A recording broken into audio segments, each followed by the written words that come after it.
O sinal da escola antiga ecoava pelas paredes descascadas e janelas enferrujadas. Era uma escola pública do interior, onde quase ninguém queria dar aula. Mas lá estava Clara, uma professora jovem, humilde, com roupas simples e cadernos gastos. Ela não tinha muito, mas carregava nos olhos um brilho diferente. Acreditava que a educação podia mudar vidas. Todos os dias, Clara acordava antes do sol nascer, preparava suas lições e caminhava quilômetros até a escola. Muitas vezes chegava com os sapatos sujos de barro, porque nem sempre havia transporte para levá-la lá. Ainda assim, nunca se atrasava. Os alunos, em sua maioria pobres, viam nela mais que uma professora, viam uma amiga, alguém que acreditava neles, quando nem suas próprias famílias acreditavam. Mas havia quem não gostasse de Clara. A diretora da escola, Dona Miriam, uma mulher arrogante e vaidosa, a desprezava. Miriam usava roupas caras, sapatos de salto reluzentes, e adorava exibir sua bolsa de grife para impressionar os pais ricos da região. Para ela, Clara não passava de uma professorinha de favela, alguém que manchava a imagem da escola com sua aparência humilde. Numa manhã de segunda-feira, Miriam chamou Clara em sua sala. "Professora Clara, precisamos conversar", disse, cruzando os braços. "Claro, diretora." "O que aconteceu? Olhe-se no espelho. Você chega aqui com roupas simples, cabelo amarrado de qualquer jeito. Isso passa a imagem de fracasso para os pais dos alunos. E eu não vou permitir que a reputação da escola caia por causa de você." Clara respirou fundo. Sabia que suas roupas eram simples porque seu salário mal dava para pagar o aluguel e comprar comida. Mas nunca havia deixado de ensinar com amor. "Diretora, com todo respeito, minha função é ensinar. E meus alunos aprendem comigo, independentemente da minha roupa." Miriam riu com desprezo. "Você nunca vai entender, Clara. Aparência é tudo neste mundo." O coração de Clara doeu, mas ela manteve a postura. Não imaginava que naquele mesmo dia, uma reviravolta inesperada começaria a mudar sua vida para sempre. Naquela manhã, um novo aluno chegou à escola, Gabriel, um garoto de 10 anos, tímido, de olhos tristes. Ele usava roupas caras, mas seu olhar estava sempre perdido. A sala inteira cochichava. "É o filho do dono da fábrica da cidade", alguém murmurou. "Ouvi dizer que o pai dele é milionário", comentou outra criança. Clara se aproximou e sorriu. "Bem-vindo, Gabriel. Sente-se aqui na frente, perto de mim." Ao longo da aula, Clara percebeu algo estranho. Apesar da riqueza, Gabriel parecia infeliz. Ele evitava contato com os colegas e, quando falava, sua voz tremia. Clara, com sua sensibilidade, começou a incluí-lo nas atividades, elogiando seus esforços e mostrando paciência. Enquanto isso, Miriam só pensava em como agradar o pai de Gabriel, o milionário Roberto Vasconcelos. Ela acreditava que, se conquistasse a confiança dele, poderia receber doações, presentes e até favores pessoais. Mas para isso, ela precisava afastar Clara do caminho. No recreio, Clara encontrou Gabriel sozinho, sentado no pátio, sem lanche.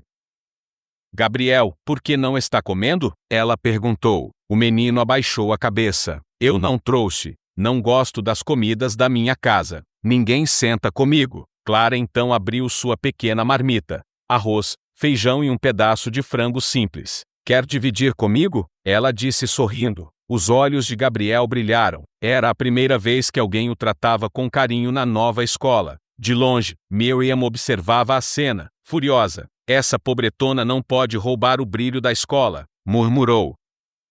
Ela não sabia, mas aquela pequena atitude mudaria o destino de Clara para sempre. No fim do dia, Roberto Vasconcelos, o pai de Gabriel, foi buscar o filho. Ele chegou em um carro preto de luxo, com motorista particular e terno impecável. Todos na escola correram para abrir espaço, e Miriam, como sempre, apressou-se para recebê-lo. "Senhor Roberto, é uma honra ter seu filho em nossa instituição", disse Miriam, quase se curvando. "Boa tarde." Ele respondeu seco, olhando em volta. "Como foi o primeiro dia do meu filho?" Antes que Miriam pudesse responder, Gabriel correu até Clara e a abraçou forte. "Pai, essa é a professora Clara. Ela me ajudou hoje." Roberto observou com atenção. Miriam forçou um sorriso. "Sim, a professora Clara. Mas não se preocupe, senhor Roberto, Ela é apenas temporária. Em breve teremos profissionais à altura do seu filho. Clara sentiu o coração apertar, mas ficou em silêncio. Roberto, porém, franziu a testa. Temporária? Meu filho acabou de me dizer que ela o ajudou. Miriam gaguejou. É que, bom, ela não tenha, digamos, apresentação que gostaríamos em nossa escola. Roberto fixou o olhar em Clara. Ela, humilde, não disse nada. Apenas sorriu e fez um gesto de carinho em Gabriel. E naquele momento, Roberto percebeu algo diferente. Aquela mulher simples havia conquistado o coração de seu filho em poucas horas, algo que dinheiro nenhum havia conseguido. Nos dias seguintes, Gabriel começou a mudar. Ele passou a sorrir mais, a participar das aulas, a conversar com os colegas. Clara, com sua paciência, incentivava cada pequeno progresso. Um dia, ele se aproximou e disse: Professora, posso te chamar de tia? Porque você cuida de mim como ninguém nunca cuidou. Clara sorriu emocionada. Claro que pode, Gabriel. Enquanto isso, Miriam observava, cada vez mais irritada. A presença de Clara estava se tornando um problema. Os pais ricos começaram a ouvir seus filhos falarem sobre a professora incrível que acreditava neles. Miriam sentia sua autoridade ameaçada. Certa manhã, durante uma reunião com pais, Miriam resolveu agir. Senhores, preciso alertá-los, disse ela em voz alta. Alguns professores aqui não mantêm a postura adequada para uma escola de prestígio. Temos que pensar na imagem que queremos passar para nossos filhos. Todos olharam para Clara, que estava sentada no fundo da sala. Murmúrios começaram. Clara sentiu o rosto queimar, mas se manteve firme. Então, de repente, a porta se abriu. Roberto Vasconcelos entrou. Ele havia ouvido tudo. Então é essa escola que prefere aparência a caráter? Disse em tom grave. Quero ouvir da professora Clara. Como a senhora ensina meu filho? Todos ficaram em silêncio. Clara respirou fundo e respondeu: Eu ensino com amor. Ensino que todos têm valor, não importa a roupa que usam, ou quanto dinheiro têm. Ensino que ninguém deve ser humilhado. As palavras ecoaram. Gabriel correu até ela e segurou sua mão, olhando para o pai. Roberto, emocionado, percebeu que havia encontrado naquela professora algo raro: integridade. A partir desse dia, os conflitos só aumentaram. Miriam estava decidida a expulsar Clara da escola. Ela começou a inventar mentiras. Dizia que Clara não seguia o material didático, que atrasava as notas, que era um mau exemplo para os alunos. Mas os estudantes defendiam a professora. Eles escreviam bilhetes dizendo: não tirem a tia Clara. Faziam desenhos para ela. E até Gabriel, o filho do milionário, começou a recusar-se a frequentar as aulas, sem a presença dela. Um dia, Roberto recebeu um telefonema da escola. Senhor, seu filho está se recusando a entrar na sala de aula. Ele só aceita ter aula com a professora Clara. Roberto, intrigado, foi até a escola. Encontrou Gabriel sentado no chão, chorando. Filho, o que aconteceu? Eles querem tirar a professora Clara. E eu não quero ficar aqui sem ela. Roberto se levantou, furioso, e foi direto até Miriam. Se essa professora sair, meu filho também sai. E acredite, eu vou garantir que metade desta escola feche as portas sem o meu apoio. Miriam empalideceu. Nunca tinha sido confrontada assim. Clara, assustada, tentou intervir. Senhor Roberto, não precisa se envolver. Precisa sim. Ele respondeu firme. Porque finalmente alguém fez meu filho sorrir. Naquele momento, o destino da humilde professora começava a mudar. Na manhã seguinte, Miriam convocou uma reunião urgente com a equipe pedagógica. Ela estava furiosa, andava de um lado para o outro, o salto batendo forte no piso frio. Eu não vou permitir que essa professorinha pobre me desautorize dentro da minha própria escola, gritou. Se Roberto Vasconcelos acha que pode mandar aqui, ele está enganado. Os professores se entreolharam em silêncio. Alguns até admiravam Clara, mas tinham medo de enfrentar Miriam. Enquanto isso, Clara permanecia na sala dos professores, de cabeça baixa, tentando corrigir provas. Seu coração estava apertado. Não queria causar problemas, muito menos ser motivo de intriga. Mais tarde, Gabriel apareceu correndo em sua sala. Professora, meu pai quer falar com você depois da aula. Ele disse que é importante. Clara ficou nervosa.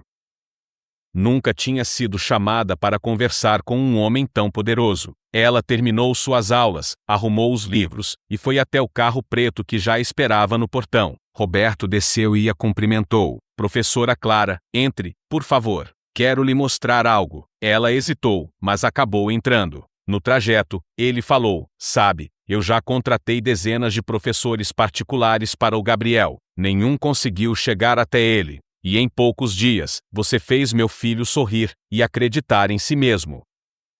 Isso não tem preço. Clara sorriu timidamente. Eu só faço meu trabalho, Sr. Roberto. Cada criança merece atenção, carinho e incentivo. Roberto a olhou de forma séria. Mas pelo jeito, aqui na escola, a senhora não está sendo valorizada. Clara abaixou os olhos. Não sabia até onde aquela conversa iria levá-la. O carro parou diante de um enorme prédio de vidro. Era a sede da empresa de Roberto. Clara nunca tinha visto algo tão luxuoso.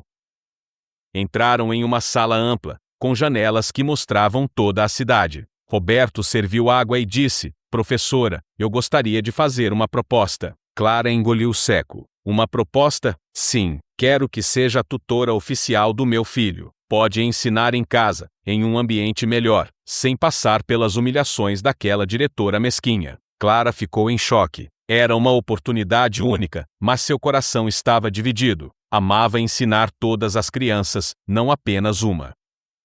Senhor Roberto, eu agradeço, mas não sei se seria justo abandonar meus outros alunos. Eles também precisam de mim. Roberto a olhou com respeito. E é justamente isso que admiro na senhora. Mas pense bem, com mais recursos, poderia fazer ainda mais por eles. Clara voltou para casa pensativa. A noite foi longa. Ela sabia que Miriam estava preparando algo para prejudicá-la, mas agora também tinha em mãos uma escolha difícil: aceitar a proposta e mudar sua vida, ou continuar lutando em silêncio na escola. No dia seguinte, Clara voltou à escola e encontrou um clima pesado. Miriam a esperava na porta da sala dos professores, com uma pasta de documentos na mão. Professora Clara, aqui estão as denúncias, disse em tom frio. Falta de preparo, mau comportamento com os alunos, até indícios de desleixo no material didático. Clara ficou sem palavras. Diretora, isso não é verdade. Quem decide isso não é você. Vou encaminhar ao conselho escolar. E pode começar a procurar outro emprego. As lágrimas quase escorreram dos olhos de Clara, mas ela respirou fundo. Sabia que, se fraquejasse ali, Miriam venceria. Naquele momento, Gabriel apareceu no corredor e ouviu parte da conversa. Correu para o pai, que estava chegando para uma reunião na escola, e contou tudo. Roberto entrou furioso na sala da diretora. Quero ver essas denúncias agora. Miriam tentou se justificar. Senhor Roberto, é para manter o nível da escola. Ele a interrompeu. Nível? A senhora está destruindo a melhor professora daqui por puro preconceito. Pegou a pasta e, sem pensar duas vezes, rasgou os papéis na frente dela. Se essa professora sair, Miriam, eu compro esta escola inteira. E a primeira pessoa a sair será a senhora. Miriam sentiu o chão sumir debaixo de seus pés. A notícia se espalhou pela escola em questão de minutos. O milionário tinha enfrentado a diretora por causa da professora Clara. Os alunos comemoraram, bateram palmas, alguns até fizeram cartazes. Fica, tia Clara. Clara, no entanto, não se sentia vitoriosa. Estava envergonhada por toda aquela exposição. Procurou Roberto e disse: Senhor, eu agradeço, mas não quero confusão. Só quero poder ensinar em paz. Ele respondeu: Professora, não é confusão, é justiça. Durante anos, vi meu filho ser cercado de gente interesseira, e a senhora foi a única que se importou de verdade. Nesse momento, Miriam apareceu, tentando se recompor. Muito bem, professora Clara. Se quer tanto continuar, pode ficar. Mas saiba que não terá minha simpatia. Clara ergueu a cabeça e respondeu com firmeza: Não preciso da sua simpatia, diretora. Preciso apenas que me deixe trabalhar. Todos no corredor ouviram e aplaudiram. Miriam saiu, humilhada, mas jurou que ainda daria o troco. Dias depois, Gabriel parecia outro menino. Corria pelos corredores, sorria, participava das aulas. Clara sentia o coração se encher de alegria a cada progresso, mas a relação entre Roberto e Clara também começava a mudar. Ele, cada vez mais, buscava conversar com ela após as aulas, ouvir suas ideias sobre educação, perguntar sobre a vida dela. Professora, como consegue sorrir mesmo passando por tantas dificuldades? Perguntou um dia. Porque acredito que sempre existe esperança, respondeu Clara, e porque vejo nas crianças a chance de um futuro melhor. Roberto ficou em silêncio por alguns segundos, admirando aquela mulher simples, mas cheia de força. Talvez eu precise aprender isso com a senhora. O destino de Clara parecia estar apenas começando a se transformar. Naquela noite, Clara chegou em casa exausta, mas não conseguia parar de pensar na conversa com Roberto. Ele a olhava de um jeito que misturava respeito e admiração. No fundo, ela sabia que havia algo a mais ali, mas não queria se iludir. Enquanto isso, Miriam tramava. Trancada em sua sala, ligou para uma influente colunista da cidade. Preciso que publique uma nota. Escola prestigiada coloca professora sem qualificação para cuidar de crianças de elite. Tem certeza disso? Perguntou a jornalista. Absoluta. Quero que a reputação dela seja destruída. Na manhã seguinte, Clara foi surpreendida com olhares estranhos dos pais de alunos. Alguns cochichavam, outros a encaravam com desdém. No celular, viralizava a notícia plantada por Miriam. Clara sentiu as pernas tremerem. Pensou em desistir, mas Gabriel apareceu com um desenho nas mãos. Professora, fiz para você, disse o menino, sorrindo. Era um desenho dela, com uma capa de super-heroína, salvando crianças da escuridão. Clara chorou discretamente. Aquilo lhe deu forças. Mais tarde, Roberto entrou furioso na escola, segurando o jornal. Quem foi que deu essas informações falsas? Perguntou em voz alta. Todos ficaram em silêncio. Miriam fingiu surpresa. Eu também fiquei chocada, senhor Roberto. Mas Clara, com calma, respondeu: não se preocupe, não preciso que me defendam. A verdade sempre aparece. Roberto a olhou com admiração, mas por dentro sabia, não podia deixar Miriam vencer dessa forma. Naquela semana, Roberto organizou discretamente uma reunião com todos os pais da escola. Levou Gabriel, que contou como estava antes e depois de conhecer a professora Clara. Ela acreditou em mim quando ninguém mais acreditava, disse o menino, com a voz firme. Por isso, eu quero que todos saibam que a minha professora é a melhor do mundo. Os pais ficaram emocionados. Alguns começaram a questionar a diretora. É verdade que a senhora tentou demitir essa professora? Perguntaram. Miriam tentou disfarçar. Eu só queria manter o nível da escola. Mas a pressão aumentava. Pela primeira vez, sua autoridade estava abalada. Certa noite, Clara estava em casa quando alguém bateu à porta. Era Roberto. Ele segurava uma pasta de couro. Professora, desculpe aparecer assim, mas preciso mostrar algo. Dentro da pasta havia documentos, comprovando que Miriam desviava verbas da escola há anos. Eu tenho meios de expor isso publicamente, mas quero saber, a senhora acha que devo? Clara ficou em choque. Se for para fazer justiça, sim. Mas, por favor, não faça isso por mim. Faça pelas crianças. Roberto assentiu. É por elas que estou aqui. No dia seguinte, uma auditoria surpresa apareceu na escola. Documentos foram recolhidos, e Miriam foi chamada a prestar esclarecimentos. O rumor se espalhou como fogo. A diretora poderia ser afastada a qualquer momento. Clara, por sua vez, manteve-se firme. Continuou dando aulas, ignorando os comentários e as fofocas. Cada sorriso de Gabriel e de seus alunos era a prova de que estava no caminho certo. À noite, ao sair da escola, Roberto a esperava. Professora Clara, hoje percebi algo, disse ele, olhando nos olhos dela. A senhora não é apenas a professora do meu filho. A senhora é a mulher que está transformando a vida de todos aqui, inclusive a minha. Clara corou, surpresa. Um turbilhão de sentimentos a envolveu. O que viria depois, ela não podia imaginar. No dia seguinte, o clima na escola era diferente. Os corredores, antes tomados pelo silêncio respeitoso e pelo medo da diretora Miriam, agora estavam cheios de cochichos e olhares desconfiados. A notícia da auditoria se espalhara pela cidade, e muitos pais começaram a retirar discretamente seu apoio à diretora. Clara, mesmo assim, mantinha o foco. Chegou cedo, preparou as atividades com carinho, e recebeu cada aluno com um sorriso. mas no fundo, sentia uma mistura de ansiedade e esperança. No recreio, Gabriel correu até ela. Professora, ouvi meu pai dizendo que agora todos sabem que você é a melhor, disse o menino, abraçando-a forte. Clara conteve as lágrimas.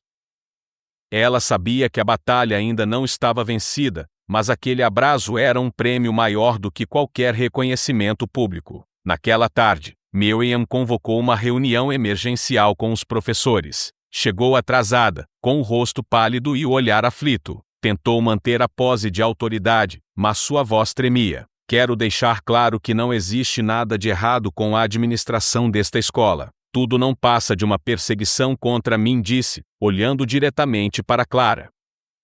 Os professores se entreolharam. Muitos já estavam cansados das humilhações e da arrogância da diretora. Uma das professoras mais antigas, Dona Elsa, ergueu a mão e disse em voz firme, com todo respeito: diretora, mas o problema não é a perseguição. O problema é a falta de verdade. E a verdade sempre aparece. A sala ficou em silêncio. Miriam perdeu o chão. No mesmo dia, Roberto convidou Clara e Gabriel para jantarem em sua casa.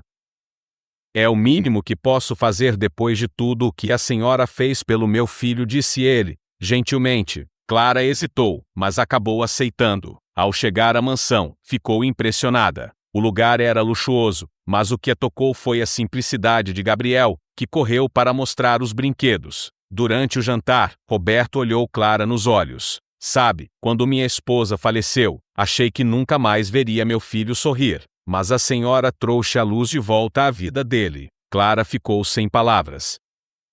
Seu coração batia mais rápido, e naquele instante, percebeu que estava começando a sentir algo que nunca imaginou, um afeto especial por aquele homem. Enquanto isso, Miriam tramava sua última cartada. Ligou para um político influente, a quem devia favores. Preciso que acabe com essa investigação imediatamente. Se eu cair, levo muita gente comigo, ameaçou, mas não sabia que sua ligação estava sendo gravada pela auditoria. Na manhã seguinte, a gravação foi entregue ao conselho da escola. A prova era irrefutável. Miriam não só desviava dinheiro, como tentava manipular autoridades para se proteger. Quando a notícia vazou, os pais exigiram sua saída imediata. Diante da pressão, Miriam foi afastada do cargo de diretora. A escola inteira comemorou. Clara foi chamada na sala dos pais e professores. Professora Clara, a senhora aceitaria assumir a coordenação interina até encontrarmos um novo gestor? Perguntou um dos conselheiros. Clara ficou surpresa. Nunca buscou poder, apenas queria ensinar, mas aceitou com humildade. No final do dia, Roberto a esperava do lado de fora. Segurou suas mãos e disse: hoje a justiça foi feita. E eu só tenho uma certeza: minha vida e a do Gabriel mudaram desde que você entrou nela. Clara sorriu, emocionada. Pela primeira vez em muito tempo, sentiu que o destino a recompensava por cada humilhação sofrida. Mesmo após o afastamento de Miriam, Clara ainda sentia o peso da desconfiança de alguns pais. Comentários surgiam: será que uma simples professora está pronta para coordenar a escola? Cochichavam. Clara não se abalou. Continuava com a mesma postura, dedicação às crianças e respeito por todos. Mas à noite, sozinha em casa, chorava em silêncio. Tinha medo de não estar à altura. Foi Gabriel quem a encorajou, entregando-lhe uma cartinha. Professora, você é minha heroína. Eu acredito em você. Clara guardou o bilhete no coração, como se fosse um escudo contra qualquer ataque. Miriam, porém, não desistira. De casa, começou a espalhar boatos ainda piores. Sabiam que Clara só conseguiu o cargo porque seduziu o pai do Gabriel, dizia ela para conhecidos. As fofocas correram a cidade, chegando até a outros professores. Um deles, covarde, comentou em voz alta na sala: parece que a coordenadora encontrou um jeito rápido de subir na vida. Clara ouviu. Seu rosto queimou de vergonha. Mas, respirando fundo, respondeu com dignidade: se acreditar nas mentiras de uma pessoa desesperada faz você se sentir melhor, siga em frente. Eu não tenho tempo para ódio. Os demais professores ficaram em silêncio, envergonhados. Roberto também ficou sabendo dos boatos. Tomado pela raiva, foi até Miriam. A senhora já destruiu a própria reputação. Não ouse manchar a da Clara, disse, em tom ameaçador. Miriam riu, cínica. Acha mesmo que alguém vai acreditar em uma faxineira que virou coordenadora? Ou numa viúva frustrada como você? Roberto quase perdeu o controle, mas conteve-se. Sabia que Miriam estava desesperada. Decidiu então juntar ainda mais provas de seus crimes, para enterrá-la de vez. No entanto, algo inesperado aconteceu. Uma inspetora da auditoria foi até Clara e revelou: encontramos documentos antigos, e o nome da senhora aparece em registros de quando era apenas estagiária. Clara ficou confusa. Ao analisar, percebeu: eram papéis que provavam que Miriam usava sua imagem para justificar gastos fraudulentos há anos, como se Clara fosse funcionária em projetos fictícios. Ou seja, Clara, sem saber, havia sido usada como laranja. Aquilo explicava por que Miriam tinha tanto medo dela. A revelação caiu como bomba. A auditoria convocou uma reunião pública com pais, professores e representantes da comunidade. Miriam foi chamada para se explicar. Ao ser confrontada, tentou negar, mas as provas eram incontestáveis. Foi nesse momento que Clara, com coragem, levantou-se diante de todos. Não estou aqui para me defender. Estou aqui para provar que educação deve ser construída com verdade e dignidade. O que essa escola precisa não é de máscaras, mas de compromisso real com nossas crianças. A plateia explodiu em aplausos. Miriam saiu da sala sob vaias, derrotada de vez. Após a queda de Miriam, Clara foi oficialmente nomeada diretora interina. No começo, recusou. Eu não quero poder, só quero ensinar, disse. Mas os pais insistiram. A senhora já mostrou que é a única que pensa nas crianças. Clara aceitou, com lágrimas nos olhos. Para ela, aquilo não era uma vitória pessoal, mas uma vitória da verdade. Nos dias seguintes, a escola floresceu. Novos projetos foram criados, os professores sentiram-se livres para inovar, e os alunos estavam mais motivados. Gabriel, em especial, mostrava um progresso impressionante. Sua autoestima crescia, e ele até se candidatou para ser representante de classe. A senhora me ensinou que eu posso ser quem eu quiser, disse o garoto, orgulhoso. Clara se emocionou. Percebia que sua missão estava apenas começando. Certa noite, Clara caminhava sozinha pelo pátio da escola quando ouviu passos atrás de si. Era Roberto. Ele segurava uma pequena caixa nas mãos. Clara, eu nunca pensei que diria isso, mas eu não consigo mais esconder. Desde que entrou em nossas vidas, trouxe de volta a esperança que eu e Gabriel tínhamos perdido. Ao abrir a caixa, havia uma corrente simples, com um pingente em forma de livro. Não é um anel, não ainda, mas é meu jeito de dizer: quero você ao meu lado. Clara sentiu o coração disparar. Os dias seguintes foram de felicidade, mas também de reflexão. Clara temia misturar sua vida pessoal com a profissional. Conversou com Roberto: se estivermos juntos, quero que seja por amor, não por gratidão, ou pelo que aconteceu na escola. Roberto a olhou com sinceridade: é justamente por amor, Clara, e não apenas o meu. Gabriel já te ama como parte da família. Clara chorou, emocionada. Pela primeira vez, sentia que tinha encontrado um lar. O tempo passou, e a escola se transformou num exemplo de renovação. Clara, de simples professora humilhada, tornou-se diretora respeitada e amada. No grande evento de fim de ano, diante de pais e alunos, Roberto subiu ao palco, pegou o microfone e declarou: todos conhecem a professora Clara como educadora, mas eu conheço como a mulher que devolveu a vida ao meu filho, e a mim. Ele então ajoelhou-se e pediu Clara em casamento. A plateia aplaudiu de pé. Gabriel correu para abraçá-los, gritando: agora somos uma família de verdade. Clara, chorando, disse sim. A humilhada de ontem tornava-se, diante de todos, a vencedora de hoje. Free audio post-production by alphonic.com